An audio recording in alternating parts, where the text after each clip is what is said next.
A glass table. 12 faces. One man speaks with certainty. He's built a career on being right. Every decision he's made, each acquisition, each layoff, was defended with ironclad logic. But the numbers are starting to lie. Ego wears a suit. It looks like confidence. It's actually a cage. The Taoists had a word for this stiffness. Pu, the uncarved block. Wood before the chisel. It's simple, open, responsive. Then we carve a shape, a title, a reputation. And we defend that shape at all costs. The block becomes brittle. He grips the edge of the glass table. The reflection shows a man who can't admit he's wrong. What happens when the surface cracks? Rain hits the pavement. Hard. A man stands at the curb. He's not holding an umbrella. The water splashes against his shoes, cold and sharp, but he doesn't flinch. He just watches how each drop merges with the puddle and disappears without protest. He's learning to yield. Water doesn't resist. It flows around the curb, into the drain, over the crack in the asphalt.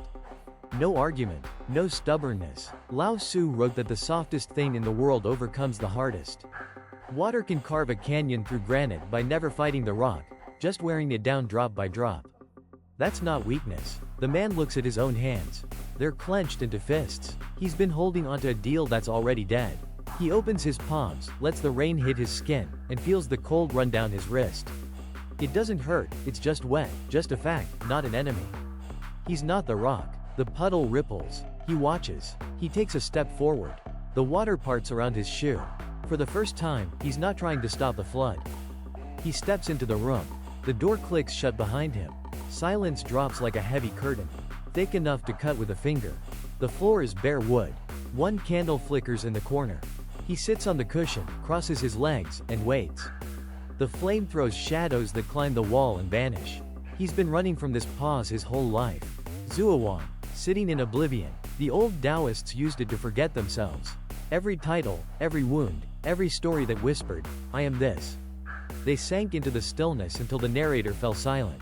It's not sleep. It's deeper. The ego can't scream without an audience. His breath slows. The mind starts its usual loop. Missed calls, unpaid bills, yesterday's argument. He doesn't fight it. He lets the noise run.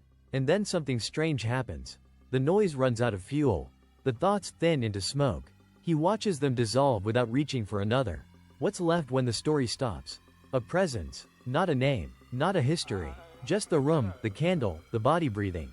The mirror of silence shows nothing but itself. And that nothing feels more real than all the noise he's carried for years. He opens his eyes. The room looks different now.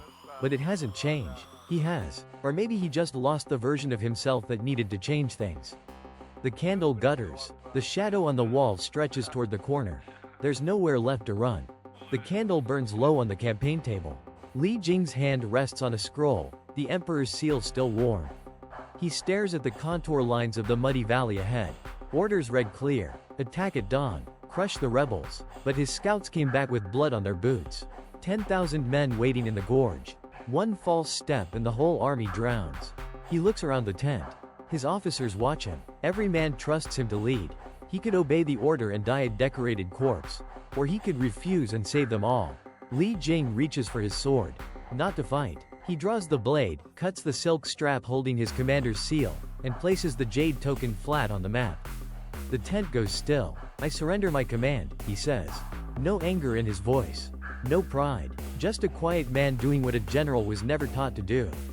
The officers gasp. Disgrace. Desertion. The word travels like fire. But Li Jing doesn't explain.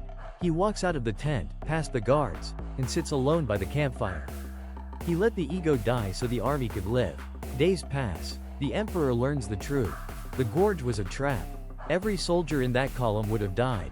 Li Jing saved them by losing his title. He's recalled to court. The same court that would have executed him for treason now welcomes him as a strategist beyond measure. He's given a new role. But he never asked for it. That's the death of the general. Not a body on a battlefield. A single man choosing to be nothing so his men could be everything. The emperor bows to him. What would you trade your name for? A bamboo plant stands on the desk. 4 green leaves and 32 segmented nodes rise from the red clay pot without a single tremor. It doesn't move. Li Jing cut his seal. He walked into a muddy valley alone, carrying nothing but the memory of what he surrendered. No title remained. The first treasure shows up here. Compassion is not a feeling you practice on weekends. It's the spine that bends when your team depends on your choices. You lean toward them. Frugality lives in a single pen. The general kept one cot and one map because he knew that excess clogs the mind and traps the hands. One tool does the job. Humility resists the fake kind. Real humility means your spine knows it is not the whole body, so it bends when the wind blows through the bamboo. The chambers stay hollow inside. So here's the question. When pressure spikes and everything in you screams to tighten your grip, do you cut the strap or squeeze harder? The room doesn't answer. Bamboo stands. 4 leaves. 32 nodes. Waiting.